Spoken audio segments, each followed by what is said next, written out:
Contrapunto Primera Emisión. Contrapunto Primera.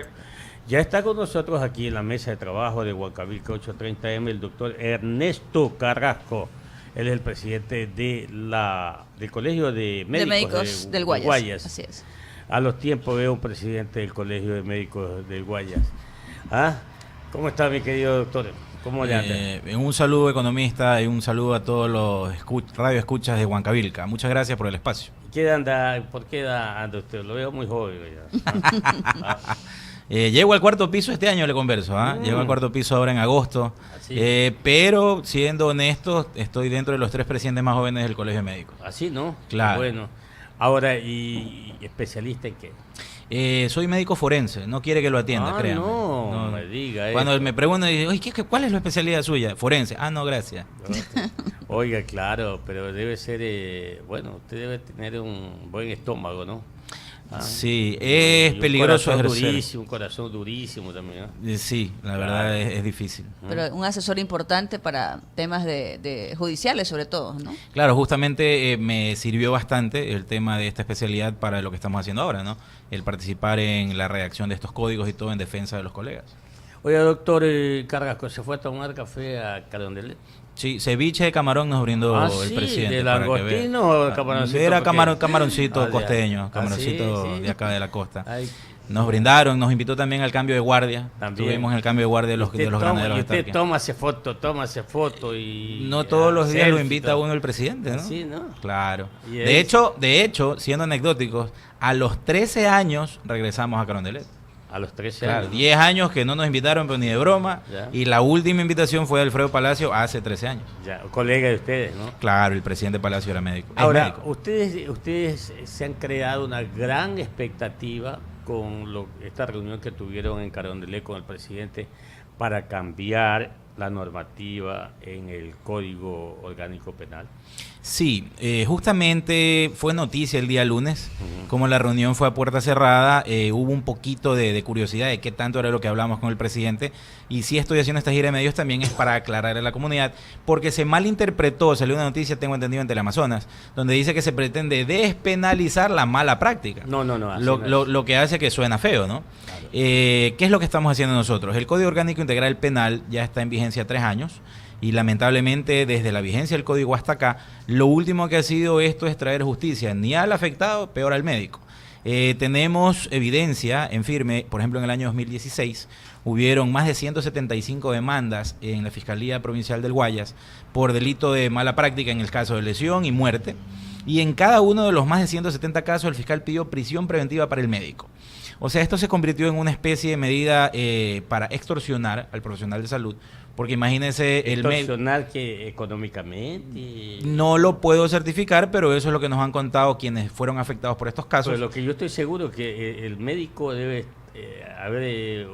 trabajar presionado, yo diría, ¿verdad? Exactamente. Entonces, imagínese, de las 6 medidas cautelares que existen, incluido el low jack, el rastreador, el prohibición de salir del país, presentarse al juzgado, no. La primera medida que pensaban todos los fiscales era prisión preventiva para el médico, lo cual ya se vuelve bastante sospechoso, ¿no? Afortunadamente los jueces con mejor criterio no todos se dieron a esta medida cautelar. Ahora, ¿qué sucede? Ya entrado en el proceso, le voy a poner un ejemplo que es clarísimo, esto lo digo en todos los medios que voy, un caso que no fue tan sonado aquí en la ciudad de Guayaquil, una mujer embarazada, es intervenida por una cesárea de emergencia en una clínica del centro porque presentó eclampsia, ¿no? En este caso la señora hace convulsiones, la señora, producto de la cesárea, el niño nace bien y por las convulsiones hace una lesión neurológica, queda en estado vegetativo. ¿Qué pasó?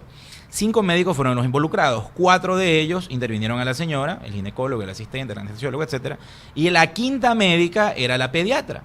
La pediatra lo que hace es que recibe al niño, es decir, nunca toca a la paciente. Como la paciente queda con esta lesión neurológica, demandan a los 5 médicos y obviamente los asesores jurídicos de la doctora le decían, no, pues usted es la pediatra, usted nunca la tocó, el problema no es con usted. Adivine qué pasó, la única sentenciada es la doctora y presa.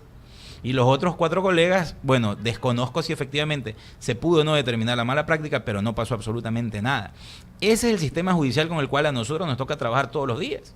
Entonces, imagínese usted una persona que era inocente, termina condenada y en prisión. Hicimos la gestión respectiva, nos demoramos, pero se hizo justicia al final. Entonces, ¿qué es lo que estamos pidiendo nosotros ahora?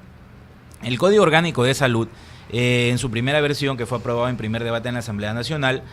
Es cierto, es punitivo, tiene sanciones, un libro entero dedicado a estas, pero habían ciertos artículos que podían hacer que valga la pena su aprobación. ¿Cuáles? El Ministerio de Salud, en colaboración con la Asamblea, pone en este código que ante una denuncia en la Fiscalía, ¿sí?, el Ministerio de Salud forme parte, ¿sí?, con una investigación y determine si hay indicio de responsabilidad penal. Claro está, lo hacía para abrir una segunda vía administrativa, o sea, doble sanción, ¿no?, la penal y la administrativa. Lo que hicimos nosotros fue, a través de la mesa de diálogo que invitó el presidente Moreno, accedimos a conversar con el Ministerio y lo reformamos y lo convertimos ahora en un requisito de procedibilidad. O sea, que el informe del Ministerio de Salud se convierte en obligatorio para la instrucción fiscal y el juicio. Es decir, el momento que usted va ahora a la fiscalía y dice, no, lo que pasa es que mi familiar lo mató el doctor, ok, no hay problema, Ministerio de Salud investigue. Una vez que el Ministerio de Salud investiga si efectivamente hay indicios de responsabilidad penal, el juicio procede como es normal. O sea, sigue siendo un delito, sigue habiendo juicio, lo único que cambia es que ahora sí vamos a ser evaluados por una comisión de pares. Ya, una comisión que es de médicos precisamente, pues, ¿no?, que saben lo que están diciendo. Ahora, el Código de la Salud es inferior, obviamente, al Código. Bueno, Código Integral Penal. Claro, son orgánicos, de hecho, al ser orgánicos ambos, dentro de las transitorias que se ven incluidas en el Código Orgánico de Salud está la reforma al 146 y al 152 del COIP, que habla de muerte y lesiones. Ahí estamos bien. Claro, solo para conectarlos, porque obviamente los abogados y los jueces dirán, ok, pero este es uno y este es otro. No, se van a conectar a través del Código Orgánico de Salud para que se haga esta reforma, que es sencilla, que en el 146 y el 152 se incluye el acápite de que debe pedirse el informe del Ministerio de Salud. Eso es todo. 7:45. Usted, Pati Ramírez. Gracias, economista. Algunos, sobre todo los pacientes, consideran, o los afectados, cuando han tenido problemas con médicos que de pronto le hicieron una mala práctica médica, indican que el artículo 146, una pena privativa de libertad para temas como estos, de 3 años, es muy poco. ¿Qué piensa al respecto? Bueno, hay de 3 a 5. Recuérdese, en aquel entonces cuando se aprobó, sacaron el tema de que la falta era peligroso, ilegítimo, innecesario, y eso se convirtió en la forma agravada del delito, lo cual es penado con pena de 3 a 5 años. La pena normal es de 1 a 3. ¿Qué es lo que sucede con esto acá? No, en la vía penal necesariamente no se va a demostrar que hubo dolo. O sea, de hecho esto entra dentro del campo de la culpa, ¿no? Porque el médico no sale a matar. Entonces lo que se juzga es que a lo mejor hubo algún error, que puede ser del anestesiólogo, puede ser del cirujano, una acción que no es intencional. Entonces, si no hay la intención de hacer daño, no se puede jugar con una pena superior a esto. Vamos a ponerlo en blanco y negro. Imagínense los delitos que se están cometiendo actualmente en otros campos de lo penal y las penas son similares, donde hay intención de hacer daño, de matar, de violar, de hacer otras cosas, y las penas van por ahí, o al menos terminan cumpliendo hasta menos con esto del proceso abreviado. Entonces, en el campo de lo nuestro, lo que se juzga básicamente es qué pasó en el acto médico. Si el médico, por ejemplo, estaba con todas las herramientas para trabajar, si el hospital tuvo responsabilidad, si el médico cometió algún descuido. Entonces, todo esto es sujeto a investigación. El problema pasa es cómo se investiga. Lamentablemente la Fiscalía y la Judicatura, en 3 años de vigencia del Código hasta la fecha, no tienen los peritos preparados, no tienen peritos para todas las especialidades. Termina evaluando el caso un perito que es médico forense, como yo por ejemplo, pero que al final del día somos médicos generales. Yo no soy ni anestesiólogo, ni cirujano, ni traumatólogo, ni neurocirujano para evaluar un caso de estos. ¿Internista tampoco? Bueno, sí, yo soy internista, pero digamos de oficio, ¿no? Por mi profesión. Ya. Yo pudiera homologar mi título en base a las reglas que hay, pero me dedicaba a lo mío, ¿no? Mientras tanto, por ejemplo, tomando en relación el ejemplo que usted hacía de la doctora, que ella solamente había recibido al niño al nacer, sin embargo es la que está presa. Pero ¿cómo evitar esos vacíos de cierta manera? Y a la final, ¿quién le responde al padre, al ciudadano que tuvo el problema con este tipo de actos? ¿Quién le responde a él? Claro, es que justamente esto entra en los vicios que tiene nuestro sistema judicial. Yo no soy quien para decirlo y no quiero hacerlo porque puedo ser juzgado por esto, pero es un secreto a voces los acuerdos extrajudiciales. Entonces, inclusive, le digo esto haciendo entrevista a todos mis colegas, ya hay como una especie de tarifario. Por ejemplo, para cambiarle la medida cautelar le cobran $5,000. Por eso es que por eso es que la medida cautelar de entrada es prisión preventiva. Pero ¿cómo es que la judicatura, que los edificios nuevos, que esto, lo de acá, y que no había corrupción. Bueno, vuelvo y Y repito, ahora con tarifas. nosotros no podemos hablar porque todos no son así, obviamente Claro. habrá gente proba en sus cargos, pero de toda la mata. Entonces, varios colegas nos han llegado con esta novedad Claro. de que han pasado por procesos largos y que sobre todo cuestan. Lo que se debe buscar al final del día es que brille la justicia, o sea, que Claro. se haga justicia para el afectado, porque es verdad, existen casos de mala práctica, pero ¿qué pasa si en medio de este juzgamiento hay un acuerdo entre pares, entre abogados, fiscales y todo? Hay colegas que lo han dicho, puertas adentro, hemos pagado 20,000, 30,000, 40,000 dólares porque el proceso salga lo más favorable posible. Entonces, la reparación integral del daño que está estipulada en el Código Penal tampoco se está ejerciendo. Actualmente, de la vigencia del Código para acá, solo ha habido 3 sentencias en contra de médicos y la reparación integral lo máximo que asume es hasta 50,000 dólares, lo que se ha pagado hasta ahora, lo que ha asumido un médico en resarcimiento en este campo penal. Entonces, simple y sencillamente todo pasa porque estamos en manos del sistema judicial. Es la visión que nosotros tenemos. El mismo sistema judicial que nosotros hemos visto que han habido otros delitos que al final del día la gente sigue tan campante, en el campo médico no es así. En el campo médico al final del día el perjudicado puede ser que nunca reciba una sentencia para su caso favorable y que haya un resarcimiento justo para el perjudicado, y en cambio el médico, en caso de ser inocente, puede terminar condenado, como el caso de la doctora que le menciono. Al haber la intervención del Ministerio de Salud, que haya una comisión de pares que se pronuncie si hay o no delito, entonces ya el sistema judicial no tiene nada más que hacer, solo procesar al médico. Porque en este caso la comisión de pares, repito, no hay un espíritu de cuerpo. Supongamos que el caso pasa aquí en Guayaquil, podrían mandar una comisión de pares de Quito, de Tungurahua, de Chimborazo, de donde sea, a investigar. Entonces, nosotros tenemos altas expectativas de que esto va a mejorar la situación. Repetimos y lo quiero dejar súper claro. El delito seguirá siendo delito y la mala práctica seguirá siendo castigada. Es más, se generan nuevas herramientas a través del Código Orgánico de Salud para otras vías de sanción. Por ejemplo, la vía penal no establece la supresión de la licencia para ejercer. ¿Sí? Esto no existe. Con el Código Orgánico de Salud se puede suspender al profesional de salud en caso de que se demuestre que ha habido alguna negligencia, para que entre a un proceso de recertificación y ver si de verdad puede seguir ejerciendo, o en su defecto suspender totalmente la licencia profesional. Y en 7:50 en Huacavica 8:30 en definitiva, yo diría que hay que procurar que lo que diga en el Código de la Salud diga también en el Código. Eso es lo más importante, porque si se contradicen y ahí hay un cuello de botella en un determinado caso que se presente en el futuro, diría yo, tienen que ser coherentes estas dos normativas. Sí, efectivamente estamos trabajando. Esto no ha sido de la noche a la mañana. Recuérdese que el Código de Salud le demoró a la Asamblea redactar los 5 años. Nosotros hemos trabajado en esta mesa de diálogo el presidente Moreno a duras penas 6 meses, pero han sido 6 meses muy productivos en los cuales nuestros aportes fueron bien recibidos. Debo decirlo públicamente, la invitación del presidente Moreno al diálogo es real. El Ministerio de Salud acogió muchas de nuestras sugerencias. No es que fue fácil, fue una lucha abrazo partido, porque obviamente ellos querían lo suyo y nosotros lo nuestro. Y la Comisión de Salud de la Asamblea también. Por ahí ciertas cosas no pasaron. Por ejemplo, estábamos bastante preocupados por lo de la violencia ginecobstétrica, que ahora queda legislado, y va a haber mucha tela que cortar en un futuro, porque esto es una lucha de los gremios feministas, ¿no? De las sociedades feministas. Bueno, pues lograron que se apruebe ciertas medidas que nos preocupan sobremanera. Por decirle un ejemplo, se consideraba violencia ginecobstétrica que la obligue a una señora que puede parir a que se haga una cesárea. Nosotros entendemos que eso es violencia. Pero ya hay cosas muy, muy, muy subjetivas. Por ejemplo, quedó considerado como violencia el hecho de que no le pongan el niño a la madre inmediatamente después de nacer, que es una práctica tradicional. Normales. Correcto, pero por ejemplo, ¿qué pasa natural? ¿Qué pasa con el Claro. neonatólogo? El neonatólogo, por ejemplo, aquí en la ciudad, en el mundo acá donde tenemos tecnología y aparatos, el neonatólogo se hace cargo del neonato, lo coge, lo revisa y normalmente la madre ya ve a su niño es cuando ya pasa a la habitación. Eso quedaría ya tipificado como falta, ¿no? No, yo me quedo con lo primero. No, Pero obviamente, o sea, das a Sale, luz, ya sale. sea natural o por último, no importa que sea cesárea, porque también habrá mujeres que no podrán hacerlo, ¿no?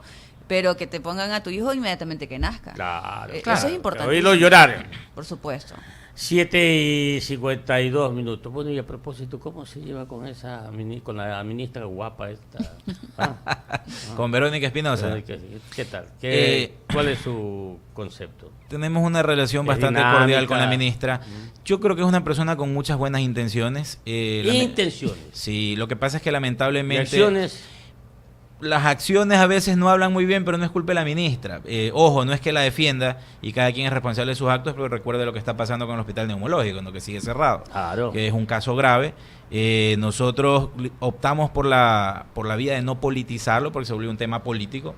Salieron básicamente actores políticos a defender derechos de la salud y mucha gente que no está tan calificada para hablar de salud. Nosotros sí tenemos evidencia de que hay pacientes en riesgo, hay más de 12 pacientes con patologías como fibrosis pulmonar que no están recibiendo un tratamiento adecuado.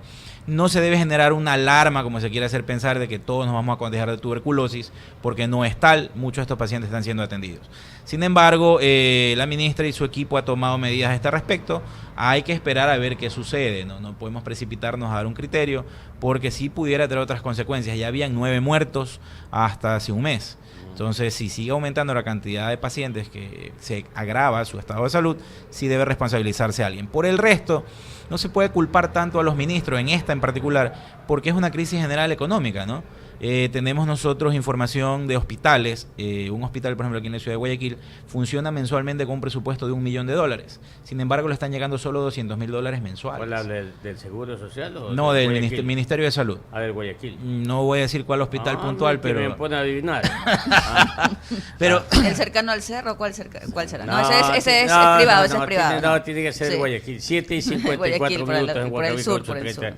Doctor Carrasco, ahora, perdónenme y le pregunto por mi ignorancia, ¿no? Esta vacuna que están aplicándose a los ciudadanos, ¿no? Hoy por hoy, me han dicho que no es la correcta para enfrentar el H1N1. no, sí tiene. Sí. Claro, yo escuché el mismo comentario el otro día en algunos medios. Ya nosotros hemos hecho campaña de vacunación. La de H1N1 entró aquí en nuestro país, creo, ya hace 2 años. Recuérdese que la gran epidemia fue ya hace algún tiempo atrás. En Estados Unidos es... Claro, ahora. fue en la época de la burbuja inmobiliaria, la visita de Obama a México y justamente explotó el tema del H1N1. Pero ya la vacuna ya hay. El problema que tenemos justamente ya más pasa por la idiosincrasia de nuestra gente, porque nadie se hace ver por una gripe. Ese es el problema. Entonces la alerta sanitaria, la alerta epidemiológica va con el tema de que si tienes una gripe o síntomas respiratorios, busca un hospital que te vean y te certifiquen que no es algo más grave. ¿Hospital? Preferiblemente, sobre todo si hay Pero fiebre para alta. hacer una cola de 2 días. ¿No? Bueno, Claro. eso es verdad, pero hay manera de saberlo. Por ejemplo, una de las características de estas fiebres virales es que la fiebre es alta. O sea, no es como una gripe normal, es una gripe muy fuerte. Entonces, cuando usted vea eso, vaya, porque la complicación que normalmente termina en muerte es cuando ya se convierte en una neumonía. ¿Sí? Entonces, de eso es más difícil revertirlo. Y sí hay aquí los tratamientos antivirales y sobre todo la vacuna. Como digo, me tomé inclusive la molestia de leerla porque hice campaña de vacunación el otro día en la empresa y cogí el frasquito que me daba el Ministerio de Salud y leí así en la letra chiquitita y sí decía AH1N1. ¿Cuál es la que sí nos debe preocupar? Es la H3N2, Ah, sí. que todavía no hay vacuna. Y aquí en Ecuador solo hay un caso documentado en esta reciente epidemia. Y en Perú sí ha habido más casos de esta gripe acá. Hay que estar atentos, ¿no? Por eso la recomendación número 1. ¿Cuál es la diferencia, perdón, doctor Carrasco, entre la H1N1 y la H2N1? Es otra cepa del virus. Es otra cepa del virus y como es un virus que tu cuerpo Pero no es lo mucho conoce... más fuerte. La fortaleza del virus va dependiendo de las defensas. Como no tienes vacuna y no tienes anticuerpos, cualquier cosa que tú no conozcas te va a atacar de una manera muy severa. 7:57 minutos, doctor Carrasco. Entonces ya veo que usted está feliz con un ceviche de camarón. Desde Carondelet tomó un cafecito que tomó. Sí, nos brindaron también café y juguito. Para el frío. Muy bien, muy bien. Bueno, en todo caso, las conversaciones, los diálogos que está sosteniendo el Colegio de Médicos, la Federación de Médicos del Ecuador, con el presidente de la República, con las autoridades de salud, van en boga. Sí, insisto, es público que nosotros como gremio fuimos uno de los principales detractores de la famosa década ganada, ¿no? Y nos costó, o sea, regañadientes, nosotros entramos a este diálogo que invitaba el presidente Moreno, porque inclusive recuérdese que en campaña él pidió que el Código de Salud no entre a debate en la Asamblea. No les importó el petitorio del en ese entonces candidato y entró a primer debate. Nos fuimos a Quito a la pelea de la Asamblea, tuve el honor de ser invitado en ese entonces por la asambleísta María Alejandra Vicuña, ahora vicepresidenta, y presenté en la Asamblea Nacional la invitación que nosotros hacíamos también a que nos hagan parte del diálogo, y nos aceptaron. Entonces fue un trabajo duro, insisto, 6 meses, empezamos en mayo del 2017 hasta noviembre del mismo año, cuando entregamos ya esto, donde no fuimos solo nosotros como gremio, sino todos, la industria, las sociedades científicas, la academia, los grupos feministas, los sindicalistas, todos participamos en la redacción. ¿Amigo de Fernando Vicuña?